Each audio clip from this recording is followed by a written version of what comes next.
It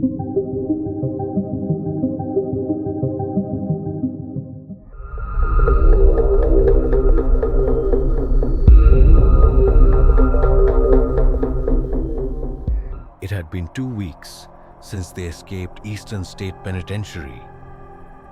2 weeks since Jacob disappeared. But for Anna, Elise, and Marcus, the haunting never stopped. Elise sat alone in her apartment, knees pulled to her chest. The TV was off, the windows locked, but the footsteps still came. Every night, same time, 3:17 a.m. A slow, methodical thump of boots across her living room floor. But every time she turned on the lights, no one was there. Tonight, she didn't move. She just listened. Thump, thump, thump. Closer. Then a whisper. "You left me." She gasped, turning to the hallway, and saw a shadow standing at her bedroom door. She screamed, then it was gone. Marcus had buried himself in the footage they recorded inside Eastern State. He hadn't slept, hadn't eaten. He had to find an answer. But the more he rewatched the footage, the more things changed. In one clip, Jacob was walking with them when he shouldn't have been. In another, his face blurred, twisting unnaturally. And then, on the final frame of their last video, Jacob turned to the camera. His lips moving, Marcus rewound. Played it again, no sound. But he could read Jacob's lips. "Come back."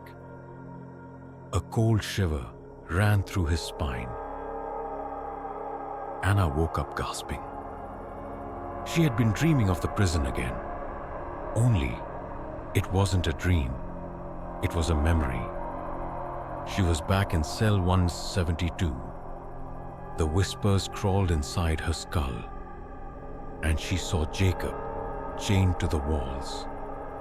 His face was sunken, his body becoming part of the prison. "It needs a new warden," he had whispered. She jolted awake, sweat dripping down her back. They had to go back. The trio stood in front of the rusted gates of Eastern State. They swore they'd never return, but the prison had never let them go. Elise took a deep breath. "We do this fast. We find Jacob. We get out." Marcus pried open the entrance. The air inside was different now. Not stale, not abandoned. The prison was breathing. They stepped inside.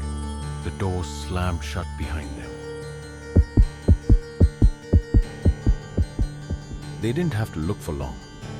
A journal lay in the middle of the hallway. Fresh ink smudged on the cover. Anna picked it up. This is Jacob's handwriting. The first pages were normal.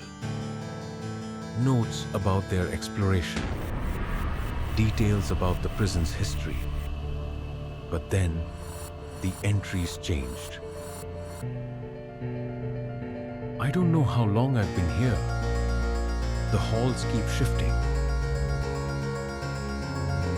I hear voices that sound like you. But when I follow them, they disappear. I think the warden is watching me." Then the last entry. "If you find this, it's already too late." The pages ended there. Then a whisper. "He's still here." The halls were not the same. The layout had shifted, twisting into impossible angles.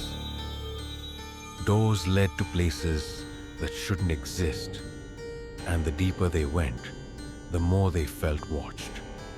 Then, up ahead, a figure, tall, motionless, Jacob. But when Elise called out, he turned too fast and smiled. Then he ran into the darkness. They followed. They stumbled into a hidden chamber, one never recorded in any prison map.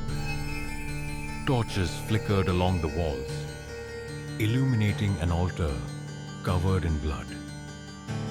Chains hung from the ceiling. Some still moved, and in the center, Jacob knelt before a tall, decayed figure. The warden. He turned, but his eyes were gone. Jacob's voice was not his own. The prison is hungry. Elise stepped forward. Jacob, it's us. We're taking you home. The warden laughed. He is home. Jacob slowly stood up. The shadows clung to him like a second skin. The prison needs a warden, Jacob whispered. Anna shook her head. No. The warden's gaze locked onto them. A choice had to be made. Someone had to stay. The chains moved. Marcus turned to the others. I'll stay.